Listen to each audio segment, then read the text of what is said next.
Mən Həmzəyeva Xalidə Həmzə qızı, şəhid baş leytenant Hüseynov Orxan Bəhmanoğlunun anasıyam. Artıq 35 ildən artıqdır ki, mən Suraxanı rayonu Qaraçur qəsəbəsində yerləşən 43 saylı şəhər poliklinikasında həkim pediatr kimi çalışıram. Bu gün sizin qarşınızda mən həkim kimi deyil, bir şəhid anası kimi çıxış eləmək istəyirəm.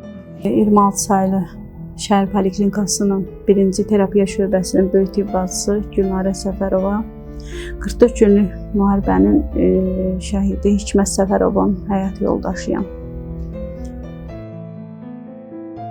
Mən Abdullayeva Gülxar Ramazan qızı tibb bacısı vəzifəsində çalışıram. Oğlum Qədirli Elnur Rəcəboğlu 44 günlük müharibədə itkin düşüb və məhkəmənin təsdiqi ilə şəhidlik statusu verilib 2 ildən sonra. Hal-hazırda heç bir məlumat yoxdur da onun haqqında, tapılmayıb. Mən Xudiyeva Rəyanat Elman qızı 7 saylı şəhər poliklinikasında tibb bacısı işləyirəm. Oğlum Xudiyev Tural Rəfailoğlu xüsusi əsgər 44 günlük Vətən müharibəsində 8 noyabrda Şuşa şəhərində şəhid olmuşdur. Mən Ulubeyeva Tahirə Şafi qızı 7 nömrəli poliklinikada sahə tibb bacısı işləyirəm.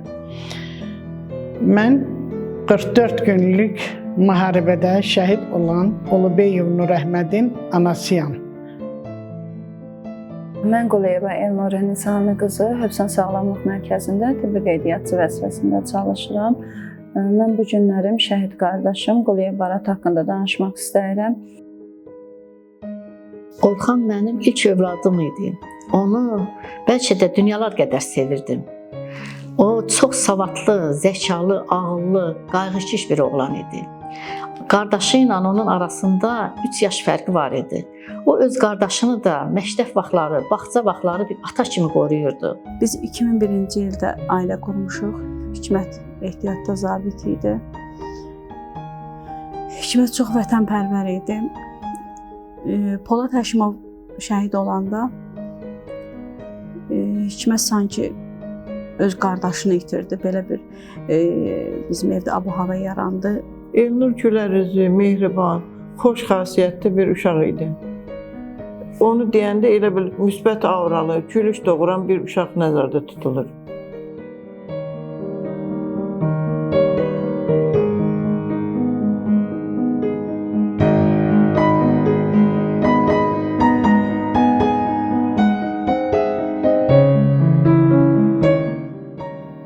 Belə uşaq vaxtıda həmişə şeirlər deyirdi. Deyirdi, ay Allah, bir müharibə olaydı, mən gedib qisasım alaydım onlardan. Nə qədər nə şeir deyəcəm, müharibədən, əsgərlərdən. Tural 1998-ci ildə doğulub. Uşaqlıqdan çox dəyanətli uşaq idi. Yəni, yoldaşlarından həmişə seçilib. Ağıllı, tərbiyəli, yəni böyüyün, kiçiyin yerin bilən uşaq idi. O çox vətənpərvər uşaq idi. Bəstən danışan, gülən, hamının qayğısına qalan. Əskərlikdə olanda bir maraqlı söz dediyim sizə, əskərlikdə olanda noyabrın 15-i mənim ad günümdür. Bir də gördü, saat 12-də qapı döyüldü. Bir də görürəm ki, qapının ağzında yekə bir buket gül qoyub mənə, mənim ad günümü təbrik eləməyə. Danışan, gülən, vətənpərvər 2016-cı ildə aprel döyüşlərində bayrağı çiyninə asıb gəlib ki, papa, mən müharibəyə gedəcəyəm. Mənim qardaşım 1991-ci ildə Beyləqan şəhərində anadan olmuşdu. Mənim qardaşım haqqında xatirələrim çoxdur. Xatirələrlə yanaşı arzularım, planlarım çox idi. Qardaşım, o mənim uşaqlığım, o mənim keçmişim. Yəni, bir sözlə o mənim ruh həkizim olub. Şəhidlərimiz canları, qanları bahasına torpaqları azad elədilər. Onlar müharibəyə girərkən fikirləşmədilər, arxada kimi qoyurlar, övladları, ana, ata. Onlar torpağı ailədən üstün tutdular.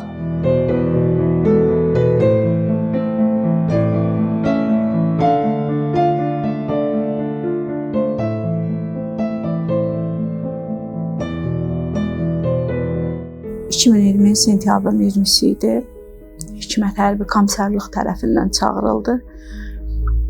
Hikmət o qədər ailə canlı oğlan idi ki, inanırsınız, evdən çıxanda da, girəndə də səmimi övladları ilə, mənlə görüşürdü. Amma inanın ki, onda həmin o yaddan çıxdı. Bizdən görüşmək belə yaddan çıxdı, unutdu. Çox həvəslə yola düşdü ki, mən artıq gedirəm Polad Həşimovun qisasını almağa. Artıq bir həftə onlarda təlimlər oldu. Ayın 27-si biz artıq müharibəyə başlayırıq, müharibəyə gedirik. Düzdür, mənim bir ailə olaraq mən sanki dünyam yıxıldı. Amma mən Hikmətin səsində o məyusluğu görmədim. Hikmət çox həvəslə getdi ki, biz özümüz Ağdamlıyıq, Qarabağlıyıq. Hər zaman da deyirdi ki, Qarabağa birinci özüm addım qoyacam. 3 gün xəbər olmadı. 3 gündən sonra xəbər gəldi. Daha doğrusu öz zəng vurdu ki, bəs Ağdam uğrunda döyüşürdük. Arzuma çatdım, Ağdama ayağım dəydi mənim. Bizdə hər zaman Hikmətdən diqqət gördüyümüz üçün ailədə mən biraz incidim ondan ki, bəs zəng vurmursan belə. O mənə inanın Allaha bir kəlməsi oldu ki, gül burada adamın heç anası yada düşmür. Sentyabrın 29-da zəng gəldi ki, Elnuru müharibəyə çağırırlar. Elə o günü gedib özünü çatdırdı. Əhali çox olduğuna görə əsgərlər yola sala bilməmişdilər. Gecə saat 11-də qayıtmışdı kəndə. Sentyabrın 30-u günü səhər tezdən 9-da saldılar yolu. Ağcabədidə hərbi hissəyə. Zəng elədi ki, amma bizi ötürürlər. Hara ötürürlər dedi, icazə vermirlər yerimizi deməyə. Amma dedi, ötürürlər da mən sizi ilə əlaqə saxlaya bilməyəcəm. Axırıncı danışmağı o oldu. Həqiqi hərbi xidmətin il yarımını başa vurub, yəni Turalın əskər müddətinin 4 günü qalmış təxris olunmağına, vətən torpaqlarını işğaldan azad etmək üçün müharibəyə qatılıb, əskər yoldaşları ilə, döyüş yoldaşları ilə birgə. Tural müharibə vaxtı, yəni döyüşdə olanda bizlə danışırdı ara sıra. Amma axır vaxtlar elə bir ki, 15 gün danışa bilmədi bizlə. Axırıncı dəfə 7 noyabrda bizi zəng eləmişdi. Əhval-ruhiyyəsi çox yüksək idi, yəni Şuşa şəhərini azad etmişdilər. Ona görə də Turalın elə bir qanadı yox idi, bir uçsun, yəni çox sevincli idi. Martın 7-si 2020-ci ildə onun nişanı oldu. Oktyabr toy danışmışdıq biz. Sentyabrın 21-i onu səfərbərliklə əlaqədar təlimə çağırdı. Ayın 27-si müharibə başladı. Müharibə başlayanda bunları yola saldı. Bunlar gedəndə mən böyük oğlum onların dalınca gedib ki, Nuriki orada tutdu, Füzulidə. O şeydəki şəkil odur, Füzulidə tutan. Füzulidə onlara çatdırdı, ondan danışdı. Nuriklə. O dedi ki, gəl qardaşın yerinə mən gedeyim. O dedi ki, yox. Sən deyirmə, alimə.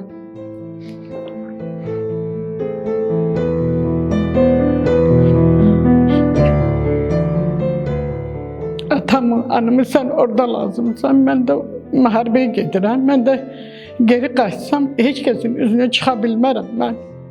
Heç kəsə baxa bilmərəm mən. Hər dəfə zəng gələndə deyirdi ki, mən Beyləqandayam, arxa şeydəyəm, arxa cəbhədə.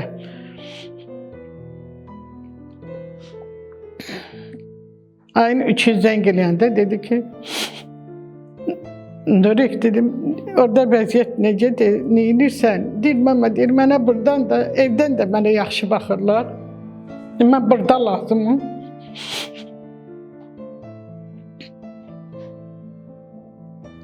Danışdı, güldü, atasına, bacısına, hamısına danışdı, güldü.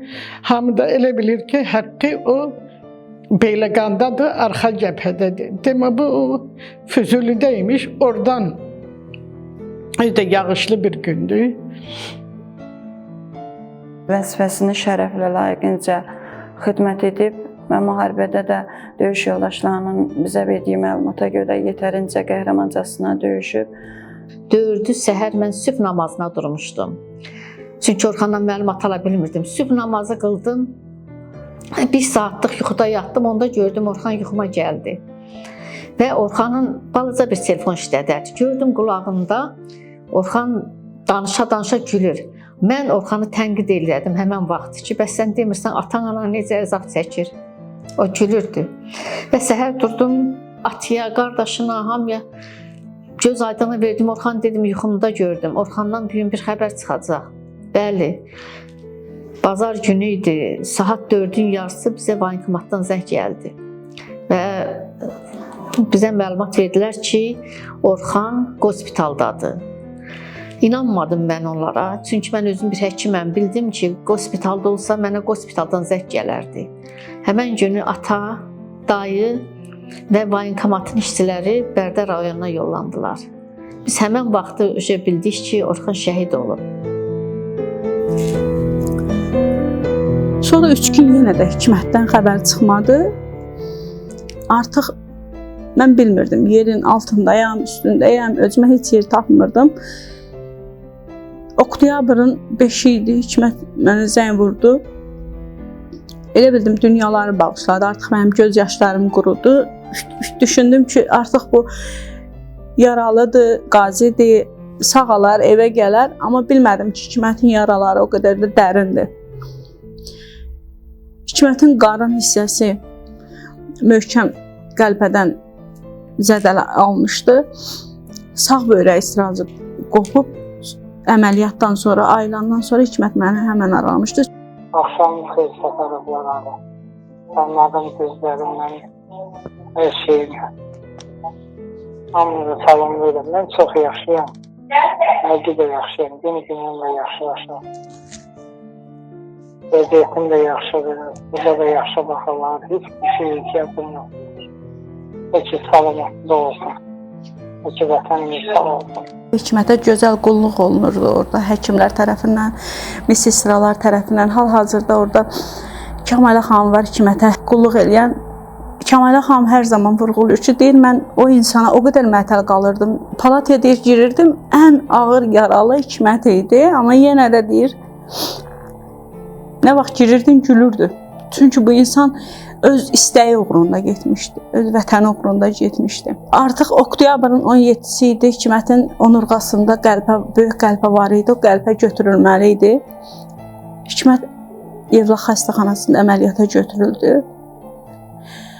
Və əməliyyata gedəndə axır danışığımız səhər saat 10-da oldu, oktyabrın 17-sində səhər saat 10-da. Mənə bu gün də yaşama gücü verən Hikmətin bir kəlməsidir ki,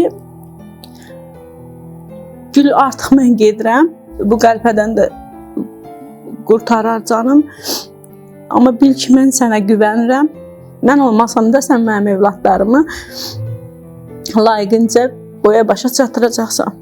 Artıq ayın 17-si Hikmət Papayling hospitalına qaldırıldı. 52 gün komada qaldı Hikmət.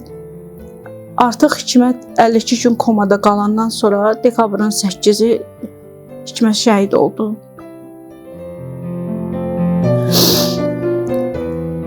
Hikmət şəhid olandan sonra ondan sonra mən elə bilirdim ki, artıq mən yaşamayacağam. Sanki elə bildim, dünyanın axırı gəldi mənim üçün.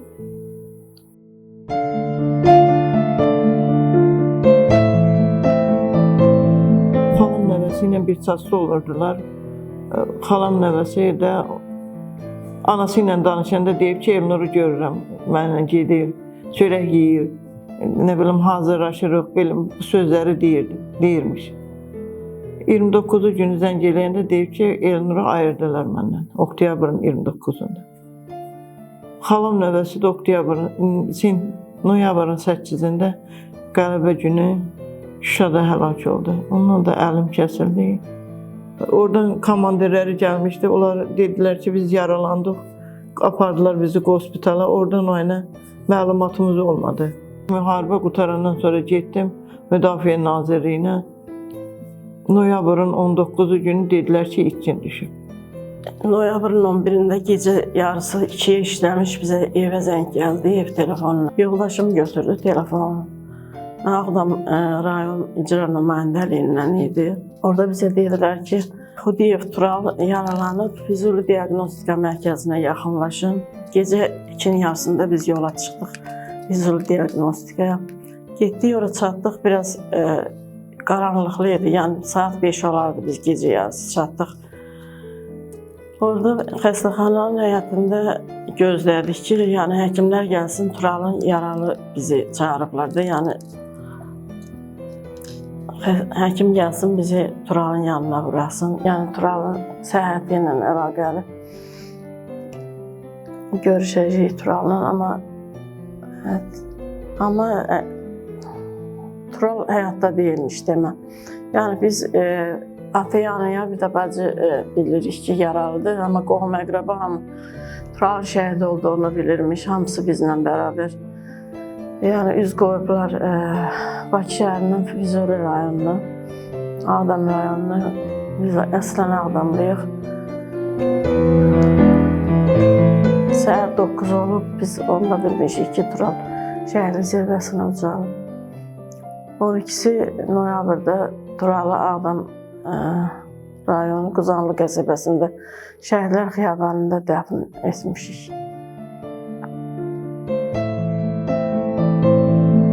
Snayper gülləsinə toş gəlib.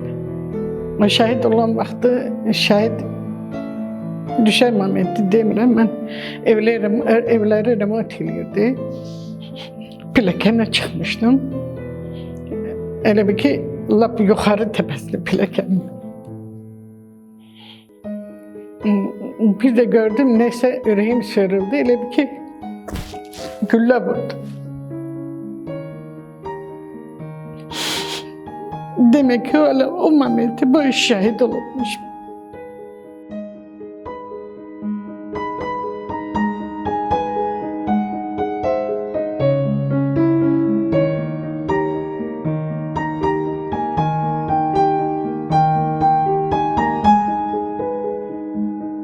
Gələndə də elə bir ki, oğlum çox qoymadı.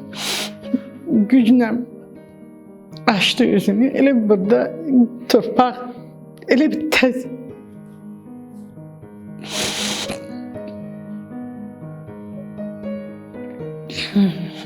Elə bir uşağı yatmışdı, mələk idi.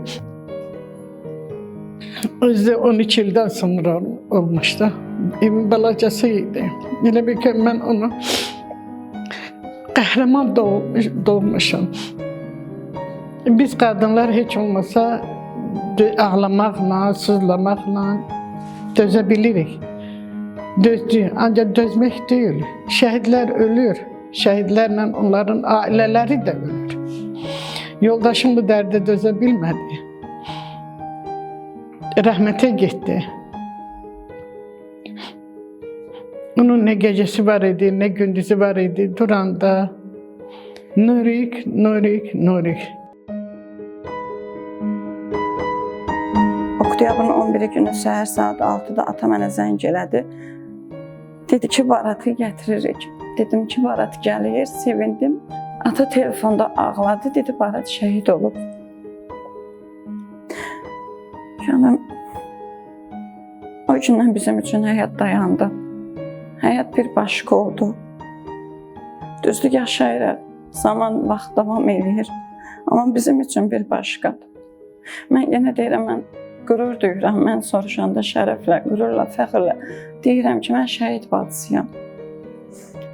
Amma bu sözü deyəndən sonra onun yaratdığı o ağrı, acı dözülməzdir, çətindir.